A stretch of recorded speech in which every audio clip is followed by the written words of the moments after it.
혹시 수면 내시경이나 간단한 시술 받을 때요, 우리 몸에 들어오는 약물에 대해 깊이 생각해 보신 적 있으세요? 오늘 저희가 바로 그 두 주인공, 프로포폴과 미다졸람에 대해 아주 깊이 파고들어 보려고 합니다. 네, 뉴스에서는 보통 우유주사나 아, 우유주사. 그리고 기억지우개 뭐 이런 별명으로 훨씬 더 유명하죠. 맞아요. 하나는 이제 유명인들 불법 투약 사건으로 또 다른 하나는 시술 중에 겪는 황당한 해프닝으로 가끔 사회면에 등장하고요. 맞아요. 제가 듣기로는 마취과 의사분들이 이 둘을 성격이 정반대인 형제에 비유하시더라고요. 오, 재밌는 비유네요. 네, 한 명은 성격이 불같고 화끈한데 뒤끝이 없고 다른 한 명은 은근하게 취하게 만들면서 기억을 통째로 날려버린다고요. 아, 그거 아주 적절한 비유입니다. 그런가요? 오늘 저희랑 같이 이 두 약물의 차이점을 명확히 알아두시면 앞으로 관련 뉴스를 보거나 직접 시술 받으실 때 훨씬 더 입체적으로 이해하게 되실 거예요. 좋습니다. 그럼 먼저 이 두 형제의 프로필부터 한번 살펴보죠. 우유주사라는 별명은 정말 생긴 게 우유 같아서 붙은 건가요? 네, 정말 우유처럼 뽀얗고 하얀 액체입니다. 아, 진짜요? 주사액의 베이스가 콩기름, 그러니까 대두유고요. 아, 거기에 달걀 노른자에 있는 레시틴 성분으로 섞어놓은 거라 그렇게 보이는 거죠. 콩기름이랑 달걀이요? 그럼 혹시 영양제 같은 효과도 조금은 있는 건가요? 하하, 그건 정말 위험한 오해입니다. 아, 그런가요? 영양 성분이 일부 들어있는 거랑 영양제인 건 전혀 다른 이야기죠. 프로포폴의 진짜 핵심은 그 작동 방식에 있거든요. 작동 방식이요? 네, 흔히 온오프 스위치의 비유를 많이 해요. 온오프 스위치요? 전등 켜고 끄는 그런 거요? 네, 바로 그거예요. 약물이 혈관에 들어가는 순간 뇌의 전원 스위치를 탁 내리는 것처럼 순식간에 잠이 들어요. 와, 그리고 투여를 멈추면 스위치를 다시 탁 올리는 것처럼 아주 깔끔하게 깨어나죠. 정말 즉각적이네요. 이런 깔끔함 때문에 의사분들이 선호하시는 거군요. 맞습니다. 예측 가능하고 군더더기가 없으니까요. 반면에 동생격인 미다졸람은 완전히 다릅니다. 미다졸람은 기억지우개라는 별명이 훨씬 더 무서운데요.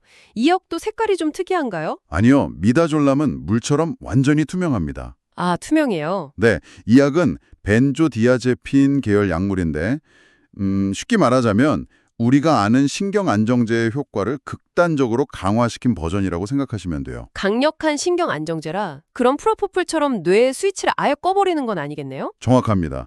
미다졸람은 스위치를 끄는 게 아니라 뇌를 몽롱하게 만들어서 불안감을 없애주는 원리예요. 몽롱하게요. 네, 마치 술에 아주 깊게 취한 상태를 만드는 것과 비슷하죠. 그리고 바로 이 지점에서 결정적인 효과가 나타납니다. 잠깐만요. 뇌를 몽롱하게 만드는 거면 그냥 술 취한 거랑 비슷한 거 아닌가요? 대체 어떤 작용이 있길래 기억지우개라는 별명까지 붙은 거죠? 아주 좋은 질문입니다. 그 효과를 선행성 기억 상실이라고 부르거든요. 선행성 기억 상실. 네, 약물이 투여된 시점부터 약효가 사라질 때까지의 기억을 마치 그 부분만 필름이 끊긴 것처럼 완전히 지워버리는 거예요. 와, 경험은 하는데 그 경험에 대한 기록이 뇌에 저장이 안 되는 거죠. 경험의 기록만 지운다니 그건 경험 자체를 없애는 게 아니라 그냥 내가 겪었다는 사실만 있게 만드는 거네요. 생각할수록 좀 소름 돋는데요? 그렇죠. 바로 그 지점 때문에 두 약물에 대한 환자의 경험이 정말 극과 극으로 갈리게 됩니다. 정말 궁금하네요. 실제로 환자가 이걸 맞았을 때 몸으로 느끼는 경험은 어떻게 다른가요? 아마 가장 흥미로운 부분일 겁니다. 먼저 프로포폴부터 말씀드리면 약물이 주입되기 시작할 때 적지 않은 분들이 혈관 통증을 느껴요. 혈관 통증요?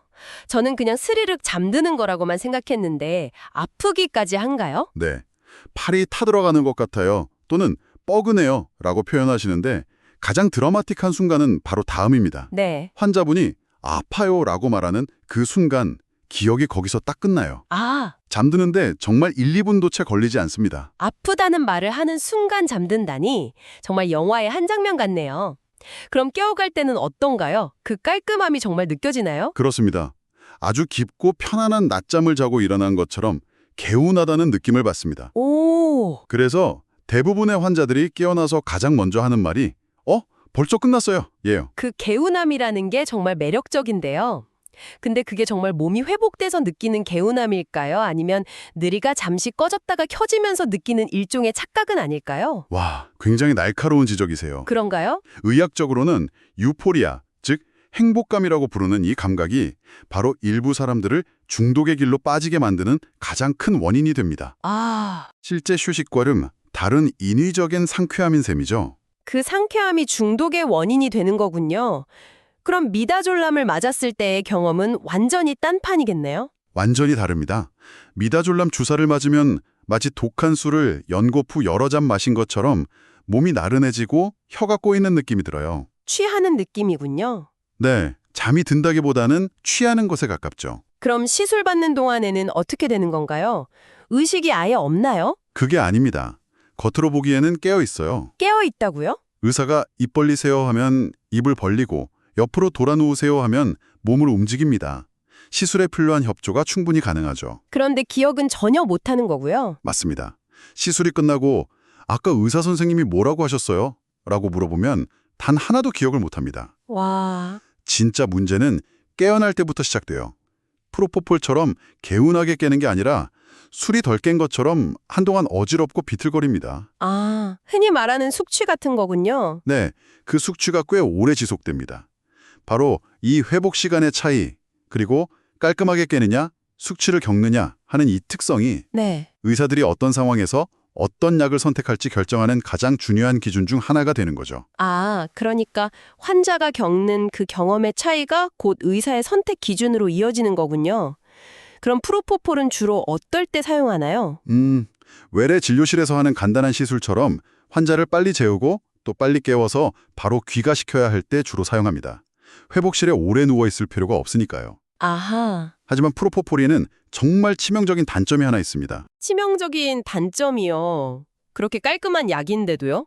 호흡을 억제하는 기능이 매우 강력해요. 정해진 용량에서 아주 조금만 벗어나도 환자가 숨을 멈춰버릴 수 있어요. 숨을 멈춘다고요? 네, 프로포폴은 해독제도 없다고 들었는데요. 맞습니다. 해독제도 없어요. 그럼 어떡해요? 한번 투여하면 약물이 몸 안에서 자연적으로 분해되어 빠져나갈 때까지 기다리는 수밖에 없습니다. 그래서 프로포폴을 사용할 때는 반드시 환자의 산소 포화도를 실시간으로 감시하는 장비와 만일의 사태에 즉시 대처할 수 있는 마취과 의사 같은 전문가가 곁에 있어야만 안전합니다. 정말 순식간에 위험해질 수 있겠네요. 그럼 미다졸람은 어떨 때 선택하게 되나요? 안전장치가 더 중요할 때 쓰겠군요. 그렇습니다. 환자가 불안감을 심하게 느끼지만 굳이 완전히 재울 필요는 없거나 시술 중에 의사의 지시에 계속 협조해야 하는 경우에 사용하죠. 네. 그리고 말씀하신 대로 미다졸람은 프로포폴에는 없는 결정적인 안전장치를 가지고 있습니다. 그게 바로 해독제군요. 네, 플루마제닐이라는 해독제가 있습니다. 플루마제닐. 네, 만약 환자가 예상보다 너무 깊이 잠들거나 호흡이 불안정해지면 이 해독제를 주사해서 즉시 깨울 수 있어요. 말 그대로 비상탈출 장치가 있는 셈이죠. 그렇군요. 그럼 실제 병원, 특히 수면 내시경 같은 경우에는 둘 중 하나만 딱 정해서 쓰는 건가요? 아니면 다른 방법이 있나요? 아주 좋은 질문입니다.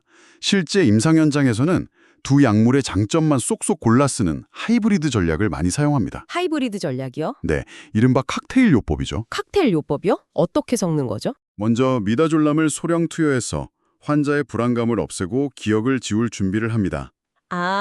그 다음에 프로포폴을 아주 조금만 사용해서 깊지 않게 하지만 편안하게 잠이 들도록 유도하는 거죠.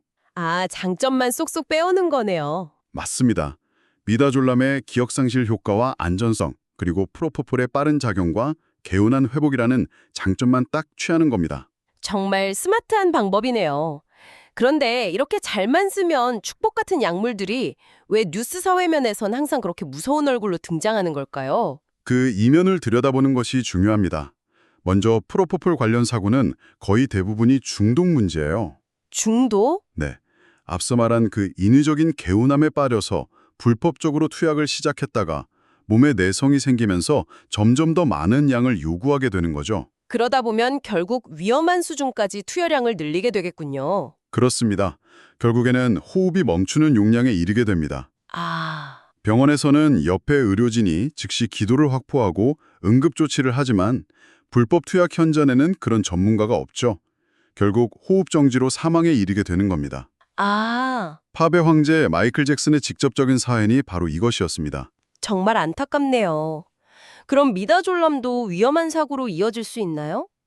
중독보다는 다른 문제가 있을 것 같은데요. 네, 미다졸람은 다른 종류의 위험성이 있습니다. 드물긴 하지만 역설적 반응이라는 게 나타날 수 있어요. 역설적 반응이요? 그게 뭔가요?